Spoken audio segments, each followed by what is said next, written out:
Hello everyone, welcome to part 3 of the demo for beginning color studies. And for this part of the demo, I'm going to explain a little bit about the cardstock backgrounds that you need to paint, and then how to apply the painted swatches to those backgrounds so that you will have a nice, well-crafted presentation for each of the color studies that are required in part 4. Okay, so for parts 1 and 2, I discussed a little bit about painting your swatches for your color studies, and then painting your cardstock backgrounds for your color studies. So I chose for my color studies a 6 by 6 inch piece of cardstock that I painted in a variety of different colors. And these colors also provide muted color ranges, chromatic gray color ranges, prismatic color ranges, and of course the entirety of these also include mixed saturation variations. So once you have your cardstock backgrounds completed, then you can start to think about how you're going to use your painted swatches to put on each of these backgrounds to complete each of the color study projects in part 4. So let's look at that next. Okay, so the next step in part 3 of this demonstration is to make sure that you have enough color swatches to actually complete this grouping of color studies in part 4. So for that part of the color study assignment, you're going to need to paint many color swatches that have a variation of hue, saturation, and value. And as you can see here, I have quite a variety of swatches in all different ranges of colors and groupings, right? So I have my prismatic, I have chroma grays, right? I have muted colors, more muted colors, more chromatic grays, all in different hue ranges. So this is part of what will make this assignment much easier in general, is to have plenty of these swatch samples that run the full spectrum of what you're going to need as far as muted colors, chromatic grays, mixed saturation, and prismatic colors. So make sure that if you do anything during this process, while you start these beginning color study projects, that you're always continually painting more swatches. And if you have leftover paint during that process, to take that leftover paint and paint more swatches. The more swatches you have, the easier it will be to fulfill the requirements for each of these color studies in part 4.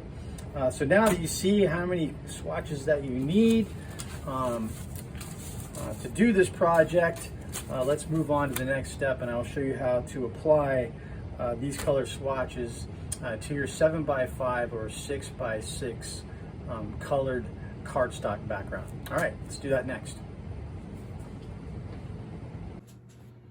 Now that we've done a review of the color swatches that will be needed for the basic color studies, and we've reviewed the painted backgrounds of our cardstock, the next step here is to choose a relatively simple design that you can repeat through all 8 of these color studies.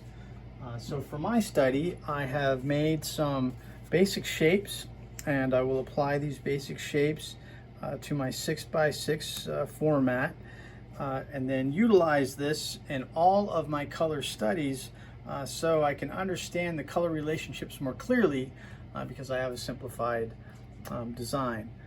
So at this stage, I have this shape, and I'm going to start with this shape, and then the next process I need to engage is what colors are going to match into my chromatic gray beginning color study.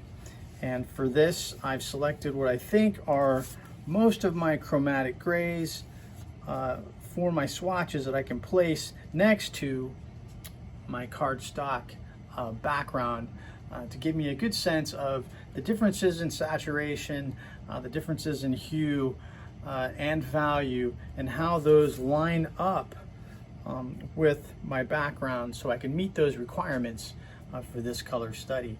So I suggest when you begin this process, take your color backgrounds, hopefully you've painted a few, and your color swatches, and sort through those. And that's why it's much easier if you have a good supply of cardstock backgrounds and of course a multitude of color swatches, so you can do this process more efficiently when you start building these puzzles. So this is what I'm going to do for now, and I'm going to try and figure out which of these chromatic grays fit or don't fit for this background, or what I think works best. And I'll look, of course, at the hue, the saturation, and the value together, and how it aligns with my painted background. So at this moment, you should be doing the same, or at least thinking about how that's going to work for you. And when I get back to the next step, we'll be cutting out my pattern and trying to put these shapes in place. All right, see you then.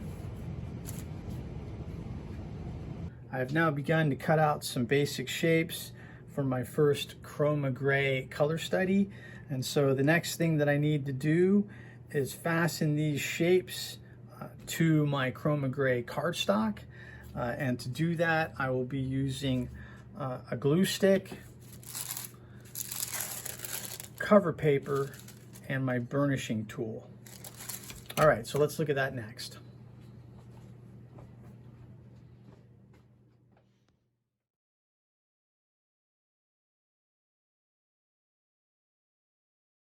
Okay, so I've already cut some larger shapes from my colored swatches, and I've attached those with glue to the surface of my 6x6 cardstock.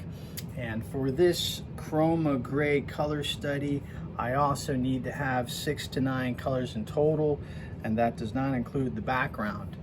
This color study also requires a broad hue and value range. So I need to add a couple more colors into this study to meet those requirements. So in doing that, I need to look at maybe what else I can put in that also is a chromatic gray that will help me meet those requirements for this study. And I think out of these 4 color swatches, I may be able to use 2 more, and that will help me complete this study. So now that I have that figured out, the next thing to do is to continue gluing down some of my shapes and finishing up what my design will look like. So now I'm going to do that, and I'm going to show you how to properly glue your paper shapes and then apply them to the surface using a burnisher and a piece of cover paper. All right.